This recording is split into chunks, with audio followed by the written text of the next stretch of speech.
Hello and welcome to Lady Applejack Speaks VA, a VA channel here on YouTube that focuses on the Netflix series Stranger Things. I am back with a new episode. Yes, I have returned to my primary residence. Bum, bum, bum.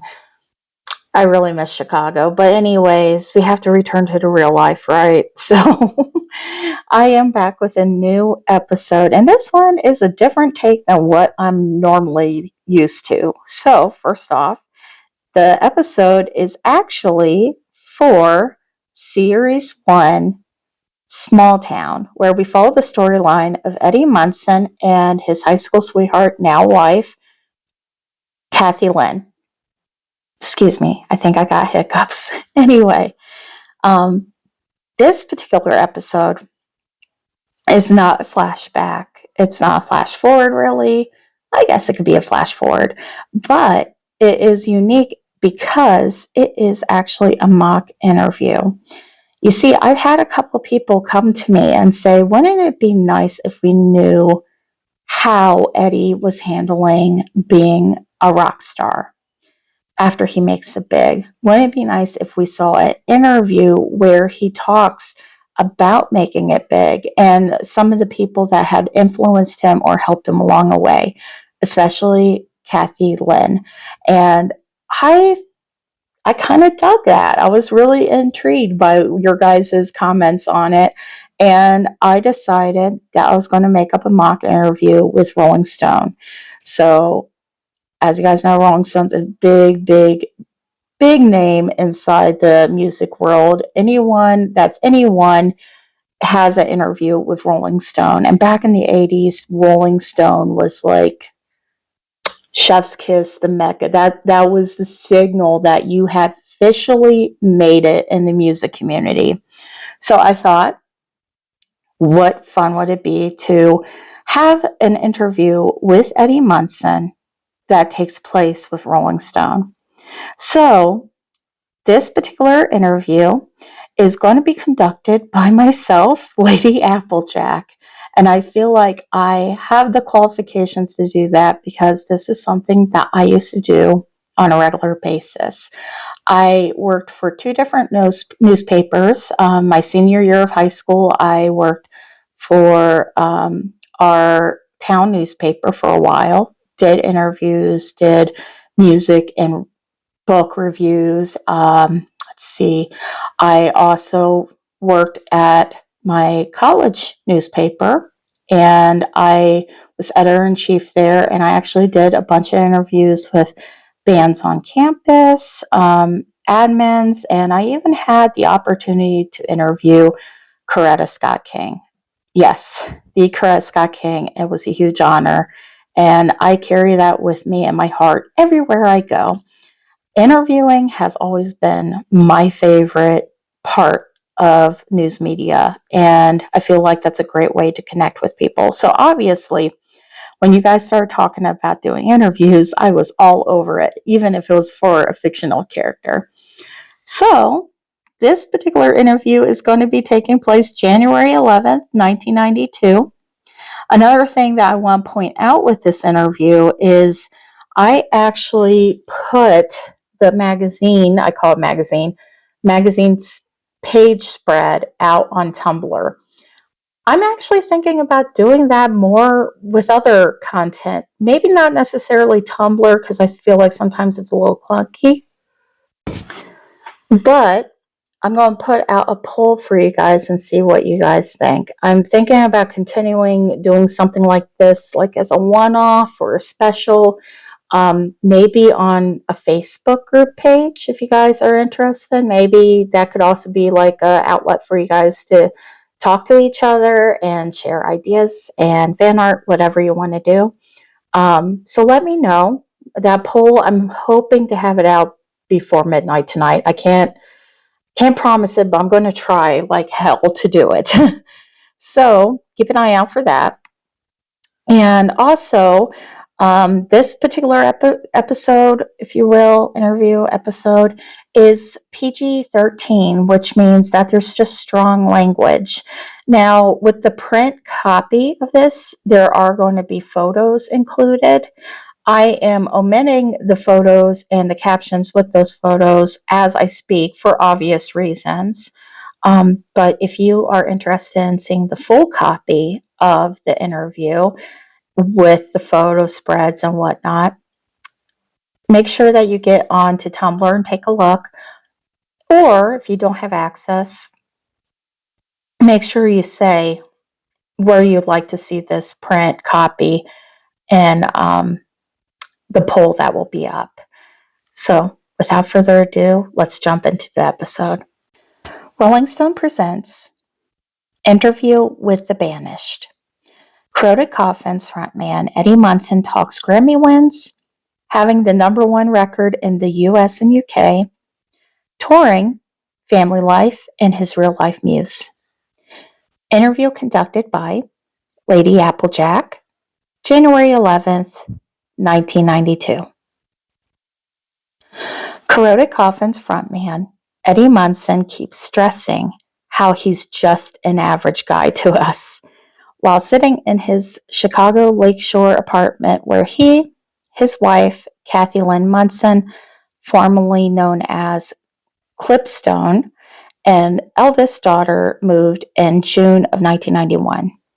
Since the move, Corroded Coffin has secured their first Grammy for Best Rock Album and their second for Best New Artist. The band has also completed their first world tour with more than stellar reviews from small and big rock music reviewers alike. Nothing about this screams average guy to us, Eddie. The Munson home, however, is a far cry from what we normally see in the typical rock star pad. The 3-bedroom apartment overlooking the illustrious blue Lake Michigan has a Midwest charm. Family photos and diplomas line the walls of the living room. Hand-sewn quilts line the bottoms of the beds, and the kitchen is well loved by Cathy Lynn. Books on bacon strewn open on the counter, along with every baking tool imaginable out and in active use by Cathy Lynn as we conduct our interview. EM. Cathy Lynn is not really great on interviews, or big on interviews, if you will. She's always been pretty camera shy and normally asks me to cover for her. LAJ. Understandable. You both recently found out that you're expecting your second child. Is that right? Yeah. Cathy Lynn is about 4 months along in her second pregnancy, and we couldn't be happier. LAJ. Has the pregnancy caused any stress or anything like that to the band's recording and tour schedule? No, not really. No. We started working on our next album, Hideout, about a month ago, and the guys have been nothing but supportive. All of us went to high school together, and in a way, we're a big dysfunctional family. The guys know how important it is for me to stay near Cathy Lynn and our daughter Rosie during this time. That's why we are not going on tour again until spring. We just finished out our big tour back in October, and I had shortly found out that Cathy Lynn was pregnant. Also, Gareth just announced that he will be finally getting married this coming fall after a few ribbings, I guess, from us. We all worked so hard to get the band where it is now, so naturally we want to enjoy ourselves. LAJ. That's fair, especially after scoring 2 Grammys, one being for Best Rock Album and another being for Best New Artist. Congratulations! It sounds like your wife and your uncle are very proud of you. EM smiles. Thank you. Yes, Cathy Lynn is pretty proud of me. All her friends at the hospital watched us at the Grammys that night and even made an announcement on the floor she works as a charge nurse on as the winner was announced. My Uncle Wayne actually flew in so he could watch the Grammys with Rosie. LAJ. Your Uncle Wayne has, let's see, he was the man that raised you, right? How would you describe your relationship? Honestly, my uncle is more of a father to me than my uncle.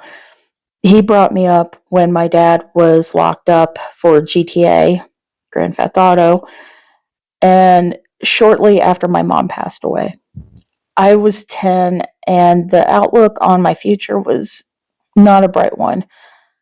I was already getting into trouble in the downtown streets of Indianapolis, stealing from five and dimes, hanging with a tough crowd, and thanks to my old man, I was a master at hot wiring cars.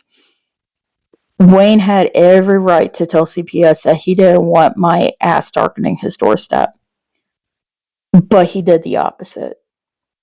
He let me in his cramped trailer, gave up his only bedroom for me so I could have privacy, and made damn sure that I went to school on time every day. He also taught me how to repair cars, and for that reason alone, I was able to get a steady job at the local garage. Wayne, in my eyes, is my dad, period. My daughter even refers to him as Papa Wayne. I don't know if I will ever be able to repay him, but I'm trying. I just bought him a new home that doesn't have a trailer hitch or lot rent, a new Ford pickup, and I'm on my way to getting him into early retirement, much to his dismay. My success has a lot to do with him, Cathy Lynn, and my bandmates. LAJ. As you mentioned in the past, Cathy Lynn is still working full-time as a charge nurse in one of the most busiest hospitals in Chicago proper.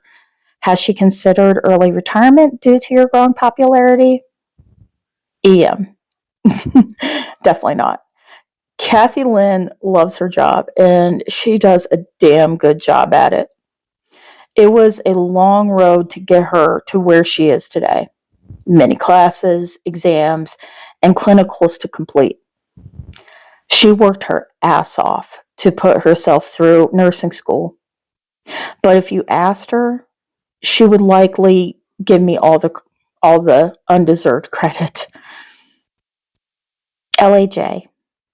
Is it true that she paid for your first demo? Yeah. She saved up 2 bonuses just so our band could record a decent demo. That really was what started it all. LAJ. I have a feeling I already know this answer, but I'm going to ask anyway. What has inspired your music? Your lyrics?